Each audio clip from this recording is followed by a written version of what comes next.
कभी ऐसा लगा है कि कोई प्रोजेक्ट बस चलता ही जा रहा है, कभी खत्म ही नहीं होगा। टीमें थक चुकी हैं, डेडलाइंस आगे खिसकती जा रही हैं और काम एक ऐसे पहिए जैसा लगता है जो घूम तो रहा है पर कहीं पहुंच नहीं रहा। ये बहुत ही आम प्रॉब्लम है, लेकिन इसका एक सल्यूशन है।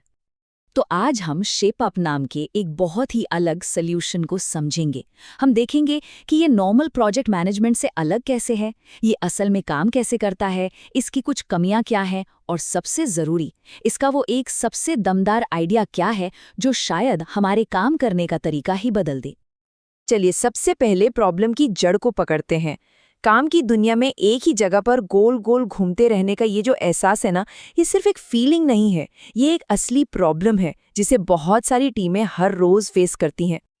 आजकल सॉफ्टवेयर की दुनिया में टीमें अक्सर एक फीचर फैक्ट्री में फंस जाती हैं। मतलब बस नए नए फीचर्स बनाते जाओ। लक्ष्य हर हफ्ते बदल जाते हैं, काम कभी भी असल में पूरा नहीं होता और सक्सेस को बस इसी बात से नापा जाता है कि कितनी जल्दी नई चीजें बन रही हैं, भले ही उनकी किसी को जरूरत हो या ना हो। तो इसका हल क्या है? बेस कैंप नाम की कंपनी ने शेप अप नाम का एक तरीका बनाया। लेकिन सुनिए, ये कोई एजाइल या स्क्रम जैसा नया फ्रेमवर्क नहीं है, नहीं। ये काम के बारे में सोचने का एक बिल्कुल ही अलग तरीका है, एक बुनियादी बदलाव है। इसका जो मेन आइडिया है वो बहुत सिंपल है। काम को 6 हफ्तों के फिक्स्ड साइकिल्स में किया जाता है। अब 6 हफ्ते का टाइम इतना लंबा होता है कि कुछ अच्छा, कुछ मीनिंगफुल बनाया जा सके, और इतना छोटा भी होता है कि डेडलाइन पहले दिन से ही असली लगे, दूर का सपना नहीं। शेप अप प्रोसेस 3 अलग अलग हिस्सों में बटा है। शेप यानी काम को एक आकार देना, बेट यानी उस पर दाम लगाना कि हाँ ये काम किया जाएगा, और बिल्ड यानी उसे असल में बनाना। चलिए पहले स्टेज से शुरू करते हैं। शेपिंग का मकसद है काम को बिल्कुल सही लेवल पर डिफाइन करना। सोचिए, अगर आइडिया सिर्फ शब्दों में है तो वो बहुत धुंधला है, हर कोई उसका अलग मतलब निकालेगा। और अगर आपने बिल्कुल पिक्सल परफेक्ट डिजाइन बना दिए तो फिर डिजाइनर्स की क्रिएटिविटी के लिए कोई जगह ही नहीं बची। शेप अप इन दोनों के बीच का एक बैलेंस ढूंढता है। एपेटाइट का कॉन्सेप्ट ही शेप अप की जान है। आमतौर पर हम क्या पूछते हैं? भाई इस काम में कितना टाइम लगेगा? शेप अप इस सवाल को ही पलट देता है। वो पूछता है, ये आइडिया हमारे कितने टाइम के लायक है? ये जो टाइम का बजट है ना, ये एक क्रिएटिव मजबूरी की तरह काम करता है जो हमें आसान और असरदार सॉल्यूशन निकालने पर फोर्स करता है। तो शेपिंग प्रोसेस में ये 4 मेन स्टेप्स होते हैं। पहले बाउंड्रीज सेट की जाती हैं, फिर सॉल्यूशन का एक रफ स्केच बनता है, उसके बाद आने वाले खतरों को पहले ही पहचाना जाता है, और आखिर में एक पिच तैयार होती है।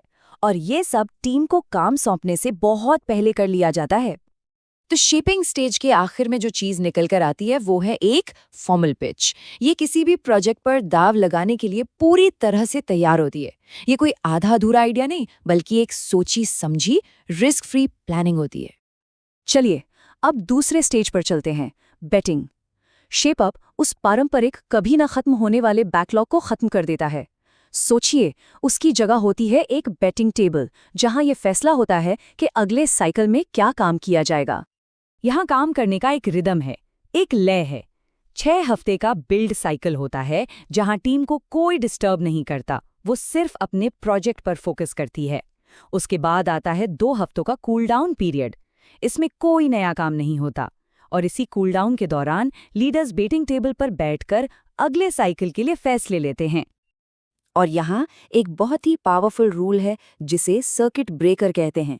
अगर कोई प्रोजेक्ट 6 हफ्तों में पूरा नहीं हुआ तो उसे आगे नहीं बढ़ाया जाता। जरा सोचिए, एक प्रोजेक्ट जो बजट से बाहर जा रहा है, उसे हमेशा के लिए खींचते रहने के बजाय शेप अप उसे वहीं रोक देता है। ये उन बेकाबू प्रोजेक्ट्स को बनने से रोकता है और पूरे सिस्टम को बचा लेता है। और फिर आता है आखिरी स्टेज, बिल्डिंग। यहाँ एक छोटी और आज़ाद टीम को प्रोजेक्ट की पूरी जिम्मेदारी दे दी जाती है। वो लोग सिर्फ टास्क पूरे नहीं करते, वो उस पूरे प्रोजेक्ट के मालिक होते हैं। अच्छा, ये सब सुनने में तो बहुत कमाल का लगता है, लेकिन क्या ये हर किसी के लिए काम करता है? चलिए एक रियलिटी चेक करते हैं और इसकी कुछ आम आलोचनाओं को भी देखते हैं।